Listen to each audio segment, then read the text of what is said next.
Amém, igreja? Amém. Graças a Deus. Graças a Deus. Grande é o Senhor. Só, põe Efésios 4:30 para mim. Enquanto estávamos louvando o Senhor,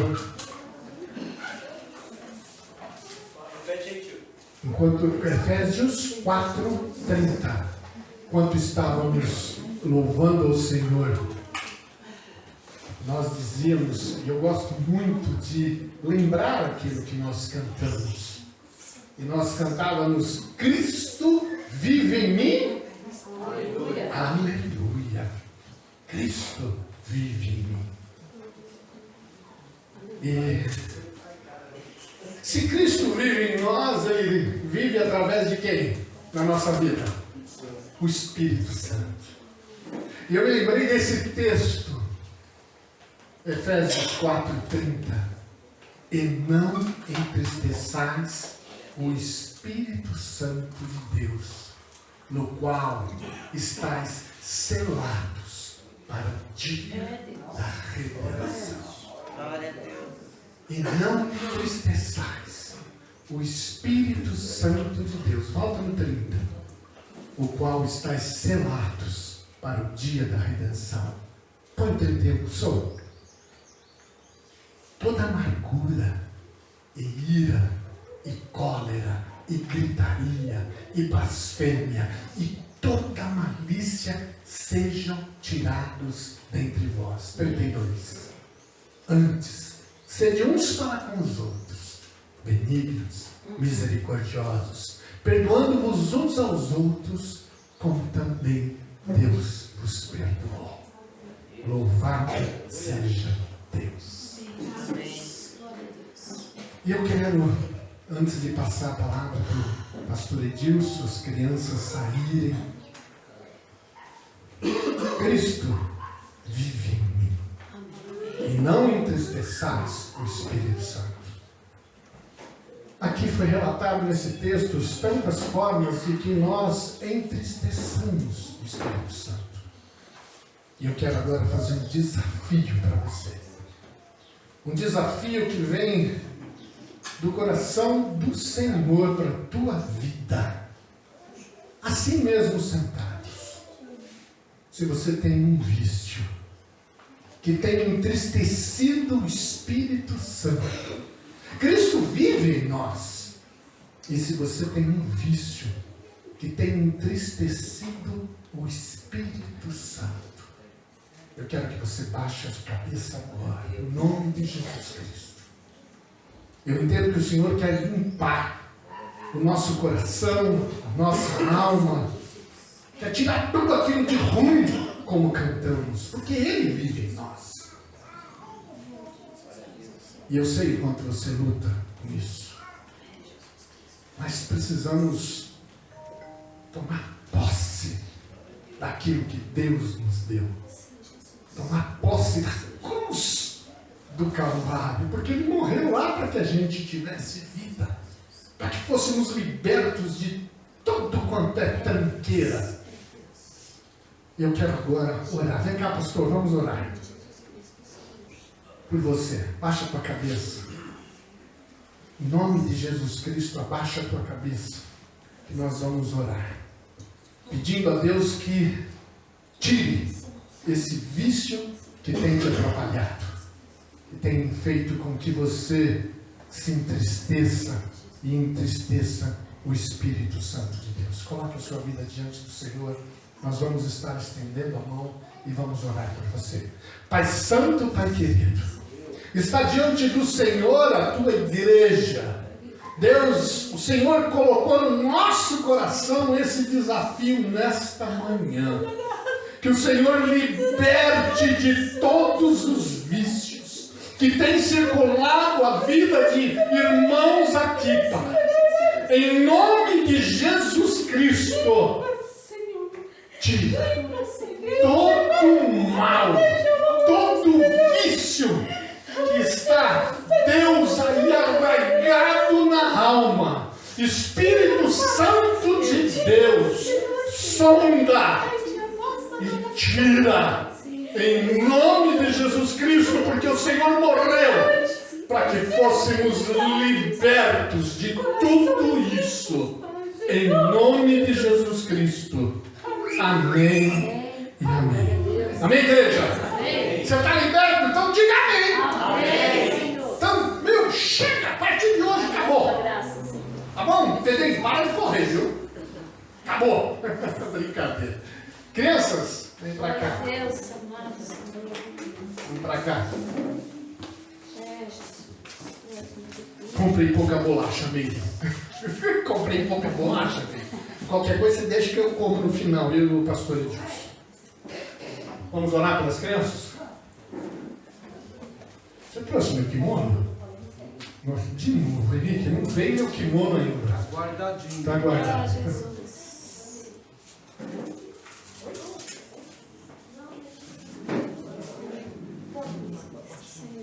Vamos orar? Estenda sua mão para cá. E vamos orar para essa criançada. Você ora por eles e já.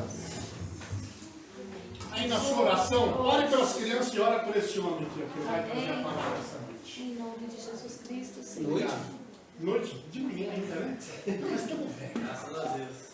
Pai, muito obrigado, Senhor, por essa celebração que iniciamos no Teu diante nome. de Ti, Senhor, Teu Pai, junto com a celebração estão as Tuas grande crianças, Senhor. soberano Deus. Que o Senhor possa estar abençoando a mente e o coração delas, Senhor, na aprendizagem da Tua palavra. Sim, Deus. Seja com os tios, Pai, que estarão ali, as tias, Sim, Jesus. conduzindo para o estudo para eles, para o crescimento, Em nome Senhor, de para que eles Jesus possam Cristo, enfrentar, Pai, essas barreiras, obstáculos, no Teu nome. Nós te agradecemos. Amém. Abençoe o seu servo que vai trazer esta palavra. Em nome de Jesus Cristo. Amém e amém. Seu casal ali, sejam bem-vindos. Tá bom? Amados, o Doni não está aí, nem a Ellen, tá bom? O Doni é fogo, né? Foi jogar bola, né, Léo? Foi jogar bola e o Doni, cadê o Léo? Foi jogar bola. Foi o tornozelo, não foi o joelho. Já não machucou o tornozelo, né? É. Vamos estar lá de pé para cima. Graças a paz, igreja. Amém? Amém.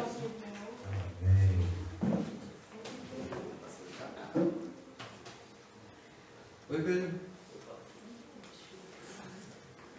Tudo bem aí? Amém, Jesus. Pedrinho. Irmãos, eu peço que você abra a sua Bíblia no livro de Lucas, a partir do verso 11.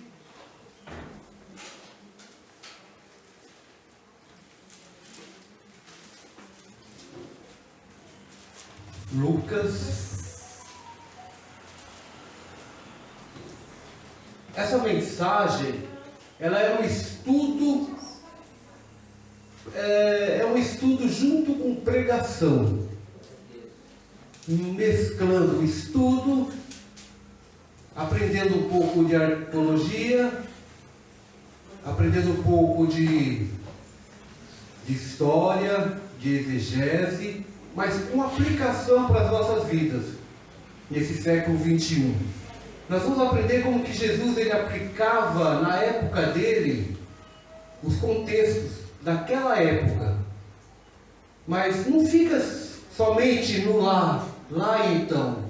A gente tem que trazer para o aqui e agora. Então nós vamos aprender junto, e eu creio que eu só vou conseguir finalizar esse estudo pregação 2 ou 3 mensagens, 2 ou 3 domingos. Vou tentar acelerar aqui para a gente possa fazer nesse domingo, e no próximo domingo a gente finalizar, para que você possa entender, ter conhecimento. Tudo bem que em 2 domingos ninguém vira teólogo, mas em 2 domingos, prestando atenção, a gente vai começar a compreender como Jesus aplicava na época dele, como ele instruía, os elementos que a gente precisa para fazer uma boa pregação, para que a gente não possa, de cima do púlpito, jogar ladainhas para a igreja, sabe? Jogar falácias para a igreja. Porque muitas vezes pegamos textos fora do contexto e aplicamos à igreja e pronto. E a igreja consome aquilo que é errado, muitas vezes são termos heréticos que não é para a nossa vida.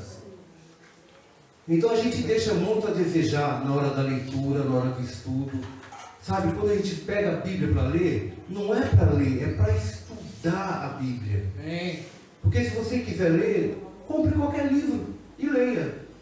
Mas na Bíblia nós temos que aprender a estudar e aplicar os princípios bíblicos para os tempos de hoje.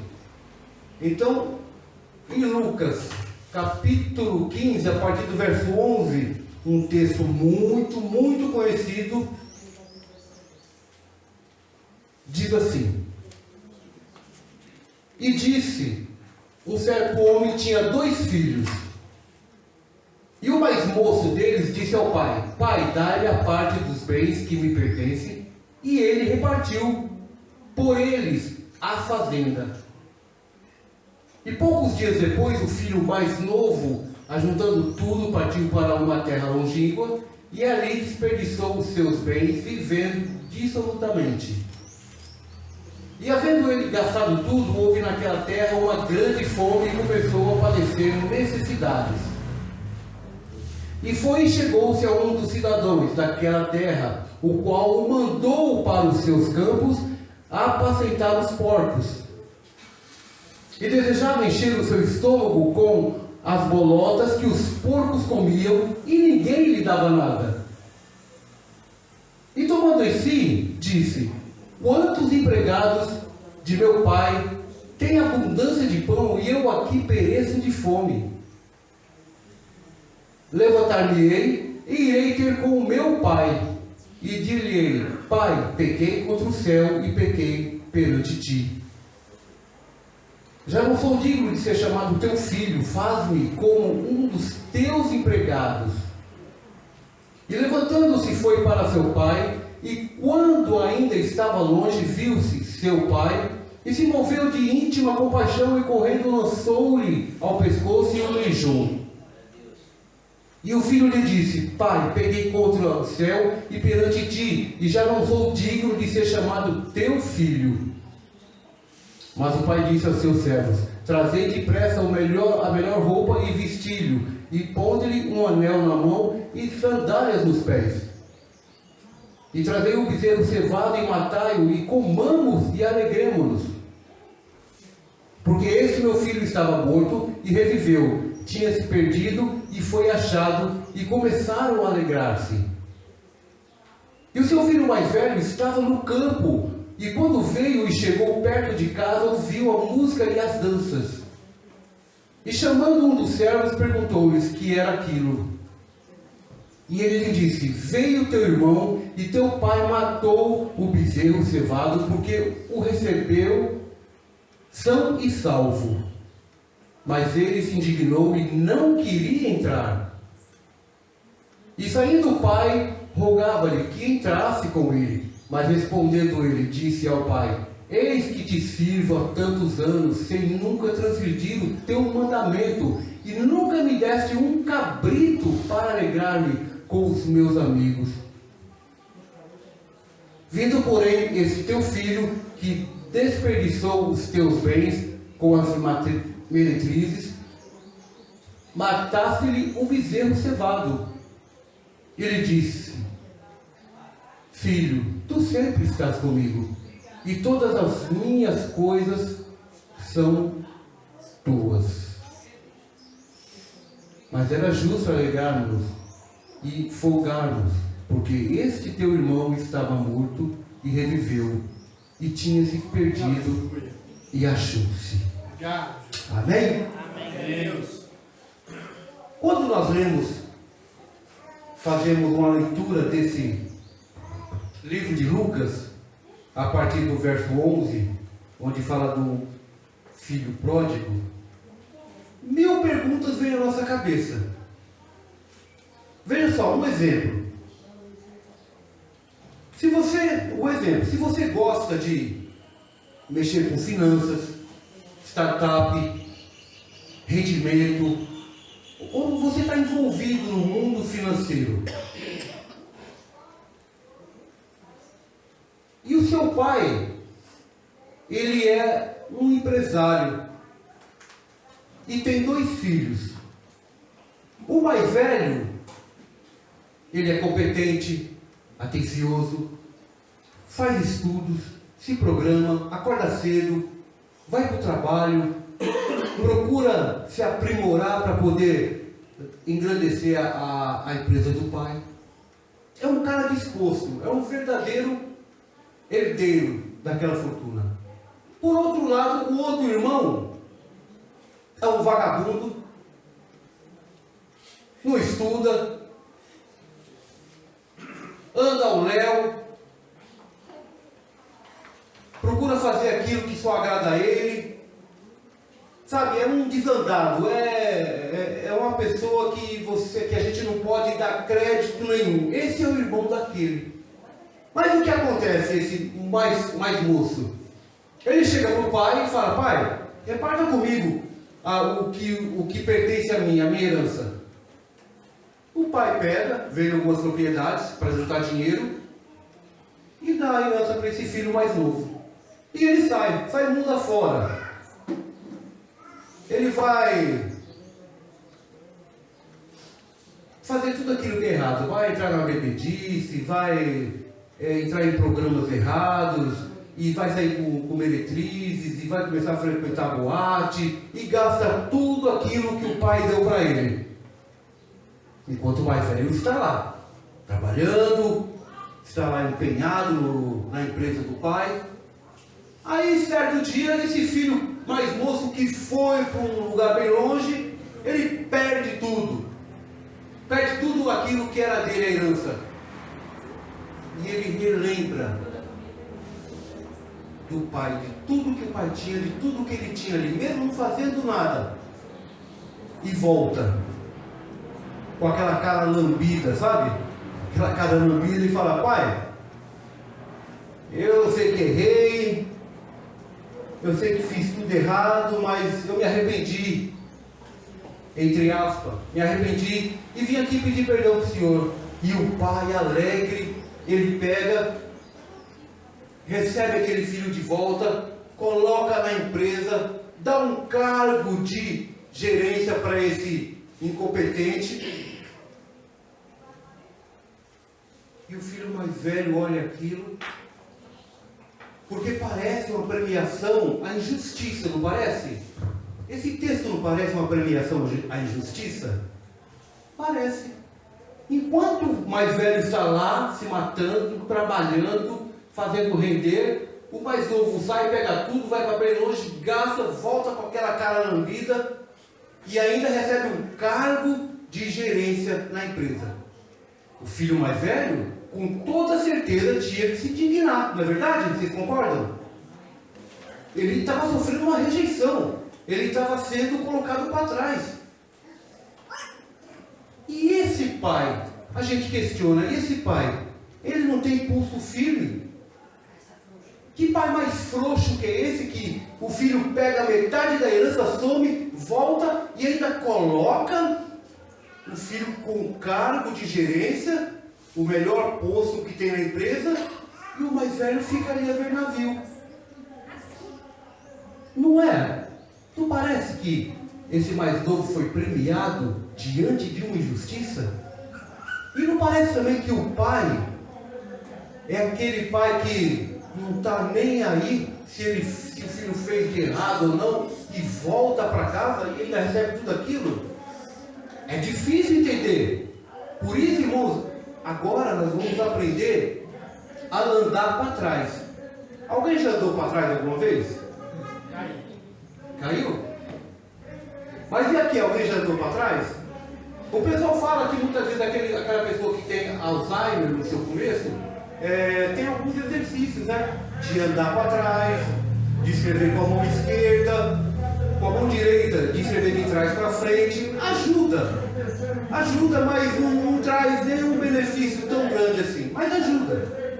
Então, através desse capítulo 15, nós vamos aprender a andar para trás, para poder conhecer o contexto conhecer as Escrituras, o que Jesus aplicava naquela época e que nós temos que aplicar hoje. Aquilo que aconteceu há mais de 2000 anos atrás, nós vamos conseguir aplicar hoje na nossa vida. Vamos entender essa parábola. E veja só como que começa. No verso 11 diz o seguinte, eu vou usar a minha aqui, ó. E Jesus continuou. Um certo homem tinha 2 filhos e lá. Não é verdade? Mas veja só. Jesus fala aqui na Bíblia, e continuou Jesus. Puxa, se continuou Jesus a falar, significa que alguma coisa lá atrás tinha acontecido. Então nós vamos dar um passo para trás e ver a parábola da dracma perdida. Aqui na parábola do filho pródigo, Jesus diz, e a Bíblia fala, e Jesus continuou. Continuou o quê? Ele contou uma parábola. Vamos lá para aqui do verso 8. Diz assim: ou ainda, qual é a mulher que, possuindo 10 dracmas, perdendo uma delas, não acende uma candeia, varre a casa e a procura diligentemente a encontrá-la? E tendo achado, reúne suas amigas e vizinhas e proclama: alegrai-vos comigo, porque agora achei minha dracma perdida. E eu vos asseguro que de igual modo há grande júbilo na presença dos anjos de Deus por um pecador que se arrepende. Grande Deus. Deu para entender alguma coisa? Nada. Ampliou o contexto, mas não respondeu a pergunta do filho pródigo e muito menos da dracma perdida. Ficou obscuro, ficou meio dúbio, né? Meio incerteza, a gente não conseguiu entender, simplesmente ampliou o contexto em cima da parábola do filho pródigo. Mas vamos dar mais um passo atrás. Veja, amados, para a gente compreender a palavra de Deus, não é um versículo, não é um termo, não é simplesmente 5 capítulos ou 5 versículos. É você poder andar para conhecer a palavra de Deus. Então lá no verso 3, diz o quê? Olha, vamos voltar um pouco para tentar compreender. No verso 3 diz o seguinte: ou... Não, no 8. Só uma coisa aqui. No verso 8, quando eu falei da dracma perdida. Como é que começa esse texto? No versículo 8? Ou ainda. Veja, amados. Olha a frase, essa conjunção alternativa. Ou, quando você usa isso, essa conjunção, significa que, vamos supor que você chegue agora na igreja e eu esteja falando para uma pessoa, ou vá para a direita. Significa que tem outra alternativa. Ou pode ir para a esquerda, ou você pode ir em frente. Então veja que Jesus foi contando as parábolas e ela foi sendo dividida. Mas isso aí só ampliou o contexto e não me disse nada ainda. Então vamos voltar mais um pouco. Lá no verso 3 diz: e então lhe disse Jesus, propôs a seguinte parábola: qual dentre vós é o homem que, possuindo 100 ovelhas e perdendo uma delas, não deixa no campo as 99 e vai em busca da que se extraviou, até que encontre? E assim que a encontra, coloca por sobre os ombros, cheio de júbilo, e ruma para casa, e ao chegar, reúne seus amigos e vizinhos e anuncia: alegrai-vos comigo, pois hoje encontrei minha ovelha perdida. E vos afirmo que da mesma maneira haverá muito mais alegria no céu por um pecador que se arrepende do que por 99 justos que não carecem de arrependimento.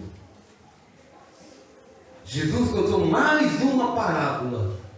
Agora, para a gente fechar e entender isso aqui de uma vez por todas, veja só no 15, a partir do 1.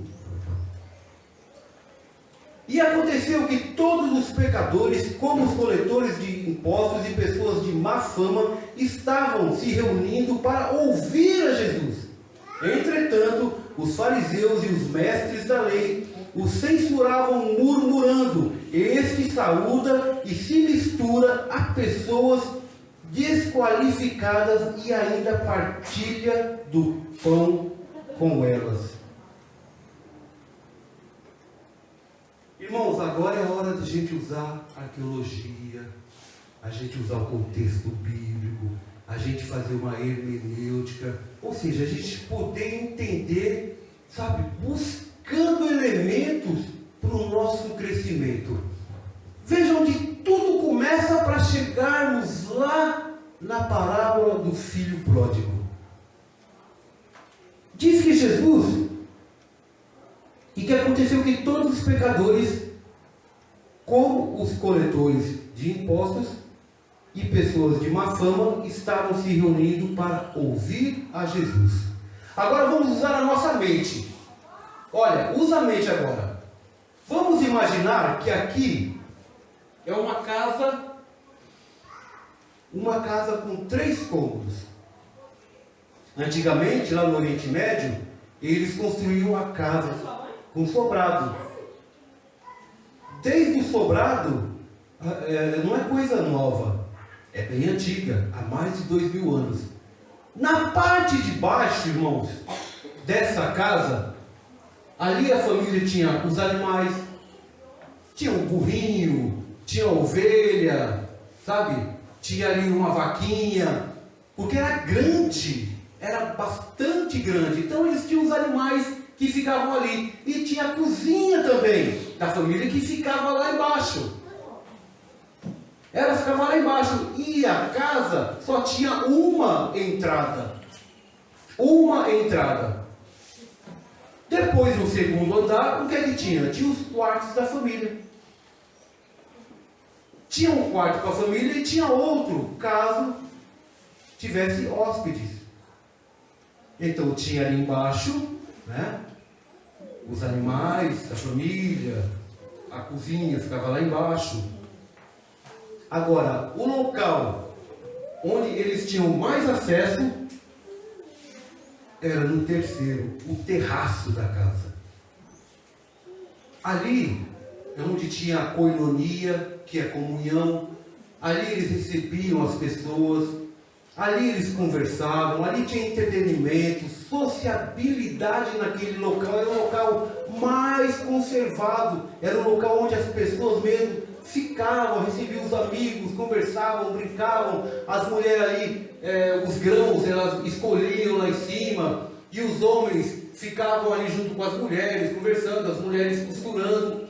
No terceiro, amados, era o local de sociabilidade da família e dos amigos. Só que tem um porém. Tinha que ter um guarda-peito. Como é que a gente chama aquilo lá? De parapeito. Ao redor, lá em cima da casa. Uma grade, de tijolos. Para quê? Lá em Deuteronômio, capítulo 22, verso 8, uma lei de Moisés dizia que todo hebreu israelita era obrigado por força de lei ter um beiral em sua casa. Para que se alguém caísse dali, você não seja réu de sangue. Moisés em Deuteronômio deu essa lei. Tinha que ter ali para conservar as pessoas, para que ninguém caísse dali, daquele beiral. E Jesus estava ali. A gente pode ver também, irmãos, em Atos, capítulo 20, verso 9, tinha um rapaz que chamava Eutico. Diz a Bíblia que no longo numa longa pregação de Paulo, esse rapaz dormiu, caiu e morreu. Paulo desce rápido, ora por aquele jovem e ele ressuscita. Dá a entender, irmão, por que Paulo correu rápido para ressuscitar, orar e ressuscitar aquele menino? Provavelmente a casa não tinha beiral. E diz também que Paulo ele era um homem muito sábio, mas ele era muito cansativo na sua pregação, sabe? Chegava a exaustar as pessoas, porque ele era muito longo, ele ensinava minuciosamente a palavra de Deus. E esse garoto morreu, mas Paulo correu rápido e ressuscitou, para que aquela família onde Paulo estava não fosse réu de sangue. Diz também, acho que é Mateus 27, 10, ali que fala também dos pregadores do telhado, que Jesus falava assim, olha, que vocês pregam a palavra de Deus do terraço da casa. Então veja, irmãos, então a gente começa a entender com esses elementos, olha só, para chegar lá na parábola do filho pródigo. Tem que voltar, nós temos que voltar para poder entender o final, porque muitas pessoas pregam sobre o filho pródigo, mas é aquela coisa superficial, não entende o contexto. Alguns falam da dracma perdida, mas falam que a mulher se alegrou e teve festa, como se fosse pecador, como se fosse Deus procurando e varrendo, mas não sabe o contexto ali, o que quer dizer. Muitos vão na ovelha, na parábola da ovelha, e diz que ele foi lá, uma ovelha desviada, ficou às 99 e ela fugiu, e o pastor foi atrás dessa ovelha e trouxe nos ombros e se alegrou. Veja que nas 3 parábolas, a alegria e a festa na terra e festa no céu. Eles terminam as 3 parábolas festejando a volta de um arrependido, a volta de um pecador, a volta de alguém que não merecia a graça de Deus, a volta de alguém que foi recebido tanto na figura do pastor, tanto na figura da mulher, como na figura do pai amoroso, com um abraço e beijo. Veja que essa parábola sempre finaliza com festa, com alegria, aqui na terra e lá no céu. Deu para entender por enquanto? Né? O primeiro elemento que eu trouxe da arqueologia foi a casa, a estrutura da casa e como funcionava cada cômodo da casa. Então ali estava Jesus, junto com pecadores, com cobradores de impostos, com publicanos, com a escória ali do Oriente. E Jesus estava lá. Então começa a imaginar, lá embaixo só tinha o quê? Uma entrada, não é verdade? Como eu falei? Lá embaixo só tinha uma entrada. E diz aqui que Jesus estava com eles, e quem estava ali na porta? Os fariseus, os escribas, os doutores da lei, julgando, falando: você não diz que é o poderoso, que você é Deus, que você cura e liberta, que você é o máximo, e você está junto com esses pecadores publicanos e ainda come com eles? Quem estava lá embaixo falando isso? Fariseus. Hã? Fariseus e corintianos estavam lá embaixo, sabe? Falando mal de Jesus. Mas irmãos, então a gente começa a entender. Porque Jesus ele diz aqui no versículo 2: entretanto os fariseus, os mestres da lei, costuravam murmurando: esse saúda, se mistura às pessoas desqualificadas e ainda partilha com eles o pão. Foi então que Jesus lhe propôs a seguinte parábola. Como que isso aconteceu? Como que essas parábolas surgiram? Veja só, o judeu, não come carne de porco. Já ouviram falar, né? Não come. Ele não come nada que foi tocado por um porco. Um palito que você tirou da gordura de um porco e tocou naquela comida. Eles não comem, não chegam perto. Eles ali procuravam ser o exemplo espiritual, porque o porco era uma carne que Deus tinha rejeitado lá no começo. E a gente sabe porque Deus rejeitou a carne de porco. O pessoal no deserto, o Deus usou como vigilância sanitária. Por quê? Comer porco no deserto, naquele calor, naquela andança, ia fazer mal para o povo. Então Deus só precaveu o povo. Deus não falou que era imundo. Tanto é que lá em Barnabé, lá no capítulo 10, se não me engano, Deus falou: olha, tudo que eu fiz está abençoado. Tudo que eu fiz, um véu que se abriu ali. Então, irmãos, agora vamos imaginar. O judeu não comia carne de porco. O judeu não se misturava com pecadores, com publicanos. Tanto é que quando foram julgar Jesus, foram levar a acusação de Jesus a Pilatos, eles não entraram para não se contaminar no palácio de Pilatos. Olha que raça ruim. Para não se contaminar no palácio de Pilatos, eles ficaram do lado de fora. Não entraram. Então dá a entender, amados, que quando Jesus fala assim, e Jesus lhe propôs 3 parábolas. Jesus não ficou lá de cima, batendo boca com esses fariseus. Não, com os escribas.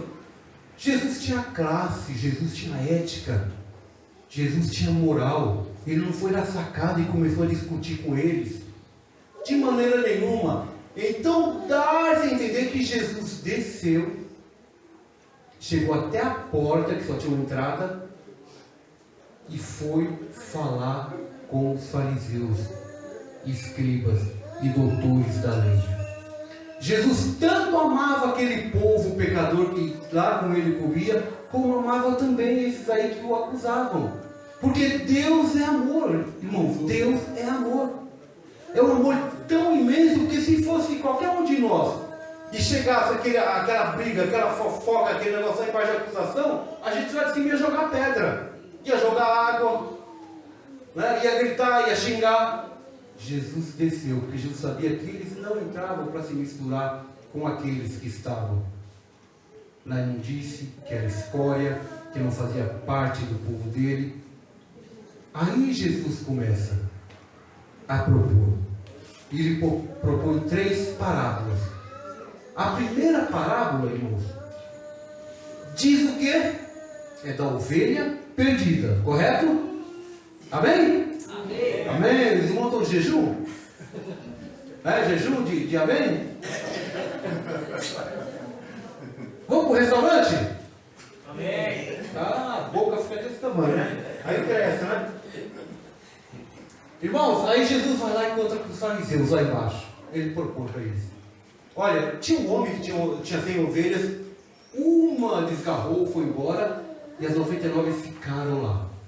E diz que esse pastor colocou no ombro essa ovelha e trouxe para junto do rebanho e levou para o seu aprisco, ali onde ficam as ovelhas. E chamou os amigos e falou: vamos se alegrar, porque aquela que estava perdida eu encontrei e trouxe para casa. Agora eu vou fazer uma pergunta para os irmãos. Um animal pensa? Um animal sabe que está perdido? Não. Sabe? O animal sabe que está perdido. Olha os exemplos. Às vezes você vê um cachorrinho na rua correndo para lá e para cá, latindo desesperado. Ele está procurando a sua casa. Está procurando o seu dono. Veja nas enchentes que teve no Rio Grande do Sul, você viu os cachorros correndo, gato, procurando o seu lar. Quando ele se perde, ele sai à procura até encontrar. Ele encontra a sua casa assim. O animal, ele tem esse, como que fala, instinto de sair e de voltar. Mas essa ovelha, e eu quero dizer para os irmãos que a ovelha, porque a ovelha faz parte do rebanho, ela é associada com a nossa vida, porque a ovelha, ela precisa de um pastor. E o nosso pastor é Jesus Cristo. Precisamos dele. E esse homem que foi lá buscar ela e trouxe nos ombros, ele é um tipo de Cristo.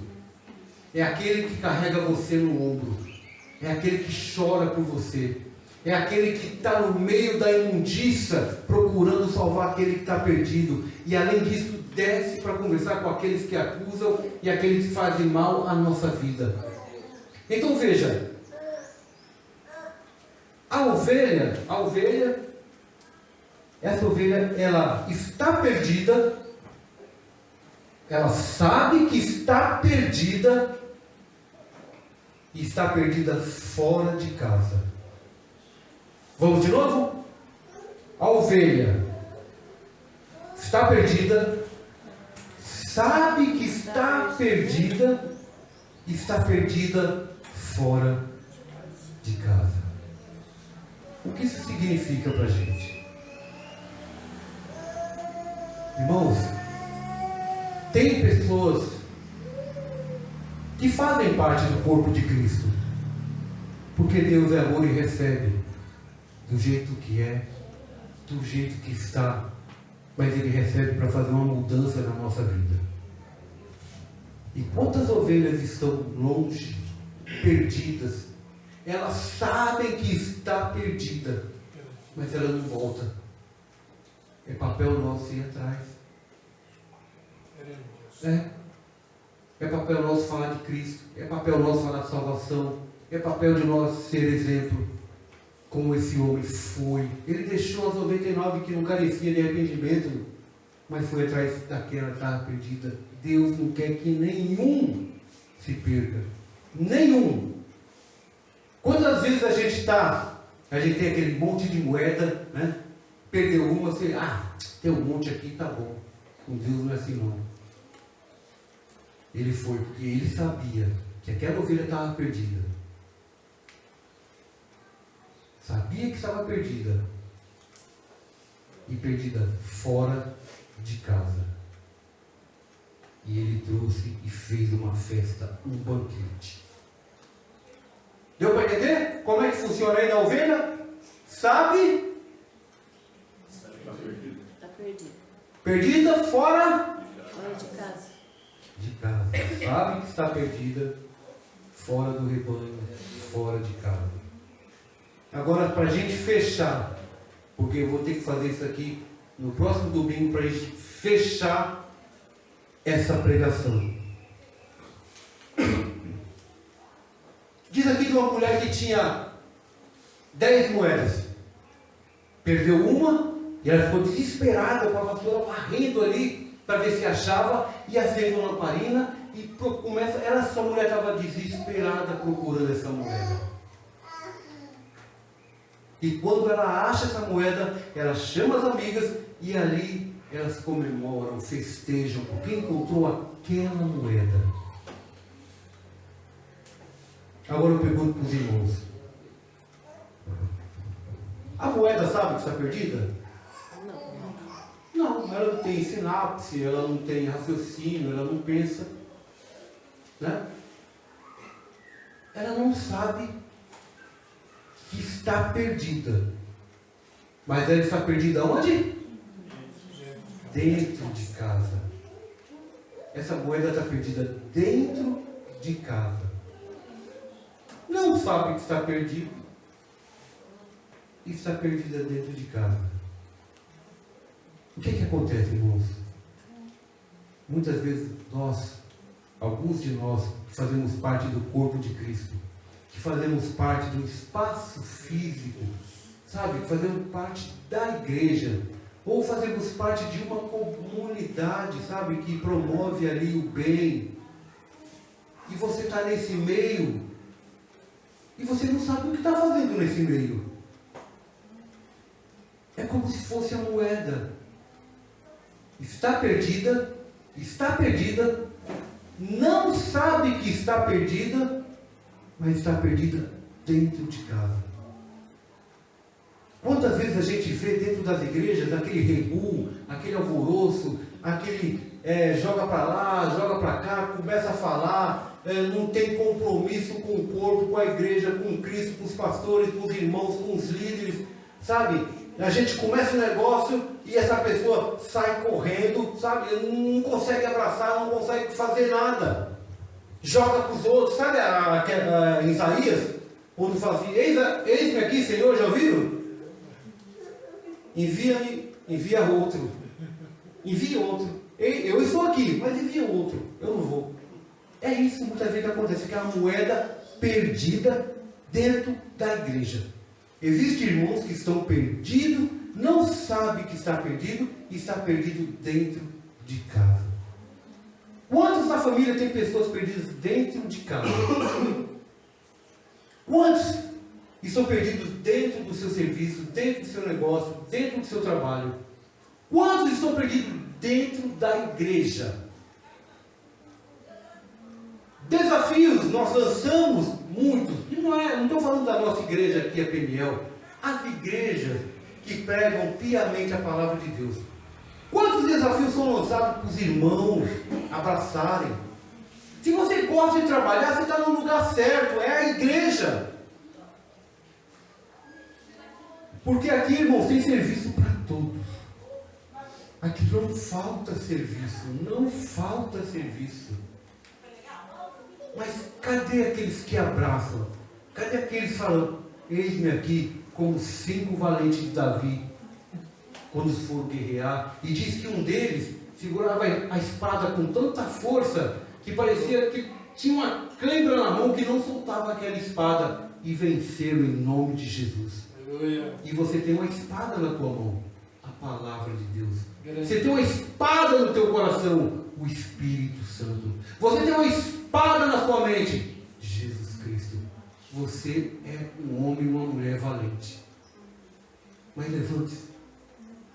Não fique como uma moeda. Vamos fazer um comparativo. A ovelha sabe que está perdida fora de casa. A moeda não sabe que está perdida e está perdido dentro de casa. Começa a trazer isso para o teu coração. Veja se isso fala alguma coisa com vocês. Agora vamos entender. A moeda. Alguém tem uma moeda aí para prestar? Alguém tem? Uma moeda? Em nome de Cristo, ninguém tem. Em nome de Jesus. Pedrinho. Louvado seja Deus. Pedrinho, de quantos que é essa moeda? É de 50 centavos? Você entendi um aí? Você tem 50? Perdeu, mano. Aqui, ó. Aqui. Irmãos, essa moeda aqui, veja só. Tempos antigos, os beduínos do Oriente, eles tinham. Quando o rapaz ia se casar com a moça, ele chegava para o pai e pagava, ou seja, um dote, para o pai da moça. Né? E essa moeda, veja só, no tempo, vamos supor, a moeda que estava em circulação na época era uma moeda cunhada em Tiro. Então, de um lado, tinha a foto de Mecá, que era o rei de Tiro, e do outro lado havia a águia, que depois se tornou um símbolo do exército romano. Tinha muito valor essa moeda. Então o pai cobrava um dote alto para o rapaz. E quando o rapaz dava esse dote, pagava ali, não era porque estava comprando a mulher. Ele estava demonstrando para o pai que estava tirando algo de precioso da casa do pai. Em segundo lugar, esse dote era demonstrando que amava aquela mulher. Olha o valor dessa moeda. Veja a moeda perdida como tem valor. Veja a tua vida como é valorosa. Em terceiro lugar, essas moedas, esse dote, ele estava falando para o pai, querendo dizer para o pai que ele tinha condições de cuidar da filha dele. Olha que legal. Ele não estava comprando porque ela tinha. Mulher tem um valor imenso, imensurável Porque para uma pessoa comprar, não é um animal, não é um objeto. Mas ele demonstrava isso. Aqui, deixa eu perguntar aqui para os casais aqui. Você pagou o dote para o seu sogro quando pegou sua mulher? Fecha o olho não, Luiz. Ô Henrique. Ele pagou? Não? E olha só, as mulheres lá do Oriente, quando se perguntam para elas que aqui no Brasil a gente casa e não precisa pagar nada, elas ficam horrorizadas. Como é que o homem vai casar e não paga para o pai? Não dá o dote? Elas ficam horrorizadas, porque elas se sentem sem valor. E acham que as mulheres aqui do Brasil não têm valor.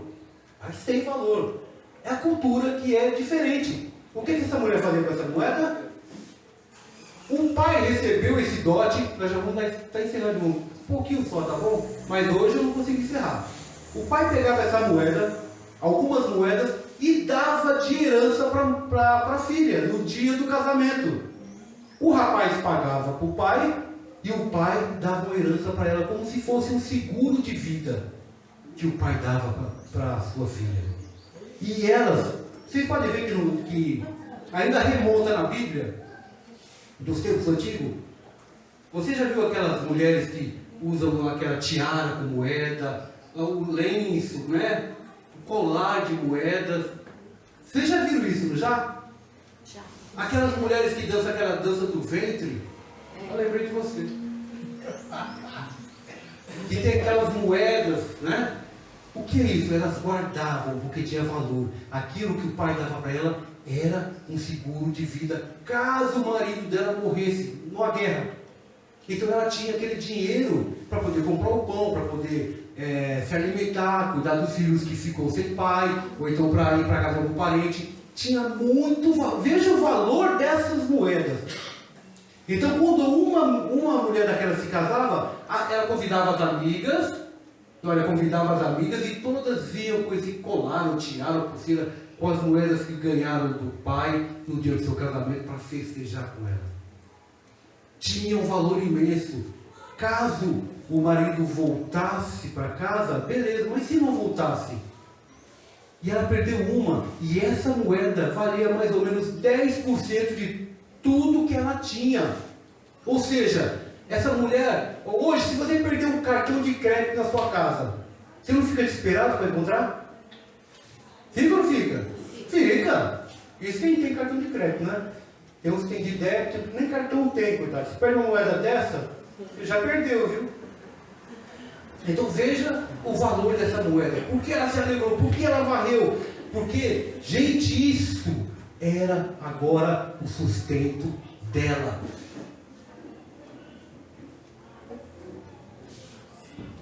Você viu que você, irmãos, e eu também, muitas vezes somos uma moeda? Veja, na parábola da ovelha, vamos repetir para a gente guardar. Estava perdida, sabia que estava perdida e perdida fora de casa. E foi lá o pastor, o líder, seja quem for, foi alguém e resgatou e trouxe e fez uma festa. Será que é necessário a gente? Será que você está precisando? Estou falando sério, eu ou você precisando de alguém que vá lá e nos traga de volta para o seio de Cristo e que nós possamos fazer aquilo que agrada a Deus? Ou será que nós estamos perdidos aqui dentro da igreja? Não sabemos se estamos perdidos, mas estamos perdidos aqui. O que é necessário? O que é preciso para fazer uma mudança essa metanoia, essa mudança de comportamento, de pensamento? E se alegrar, porque a Bíblia fala que quando a gente se entrega, a festa está aqui e a festa lá no céu. Irmão, eu não sei como é que eles festejam lá. Alguém quer saber? Não? Quer? Tem uma faca aí? Ninguém quer saber como que festeja lá? É só pedir para, fala assim, Deus, me leva, eu quero dar uma olhadinha lá. Mas traz de volta de novo. Paulo falou, o morrer para mim é lucro, porque eu vivo em Cristo. É Ele. Então, olha o contraste. Veja o valor da ovelha e o valor da moeda. Alguém que pensa, alguém que não pensa. Alguém que faz, alguém que não faz. Qual semelhança? Onde nós se enquadramos? Eu e você. Então eu quero agora encerrar esse primeiro capítulo dessa parábola. Eu peguei esse estudo no mundo bíblico e teve outro. Me chamou muito a atenção. Como desvendar, como descobrir, como aprender. Você viu que eu trouxe a arqueologia, a casa, a formação, como eles faziam lá dentro.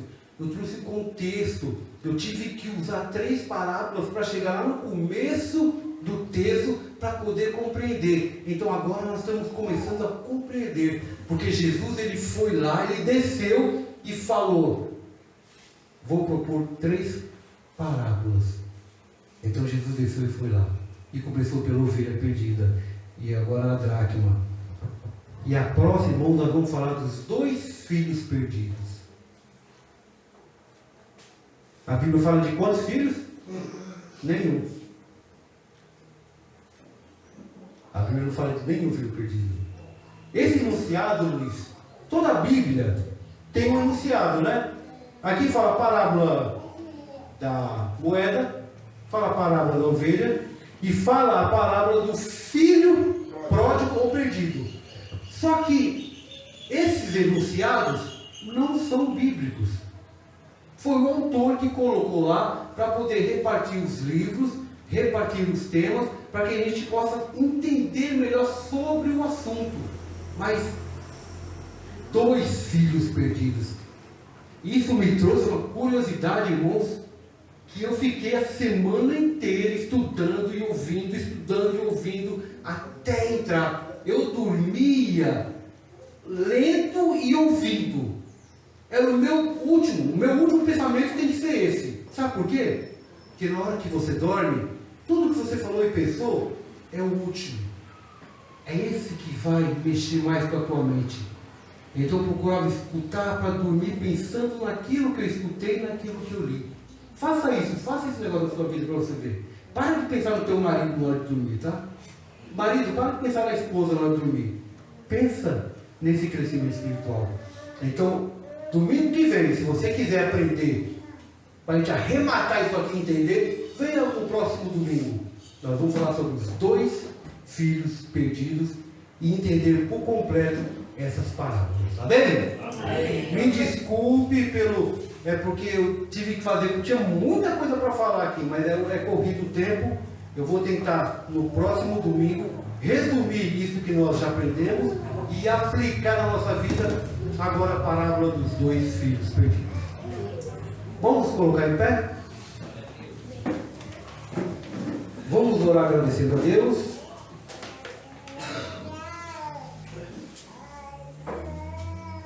E eu peço que você esteja aqui, irmãos, para você completar na tua vida esse estudo pregação. Amém, Jesus. Amém? Amém. Senhor, queremos te agradecer, Pai, louvar o teu nome, por tudo que vimos e ouvimos nesta manhã. Obrigado, porque tudo isso faz de nós, Pai, homens preparados para a guerra, homens preparados para te receber também, Pai, homens preparados para aceitar os desafios que o Senhor coloca nas nossas vidas, Pai, homens e mulheres, Senhor, dispostos a ir, a fazer o ID, Pai. E o ID não é só sair daqui do bairro, o ID, Senhor, é nós sairmos desse comodismo, Pai, que nos assola, mas nós possamos te agradar, não agradar homem, Senhor, nada disso, mas agradar ao Senhor. Que o amor de Deus, o nosso Pai, que a graça e a paz do nosso Senhor e Salvador Jesus Cristo, que a comunhão, a consolação, o poder e a plenitude do Espírito Santo esteja com todo o seu povo, não só para agora, mas para todo sempre. Amém. Amém. Amém.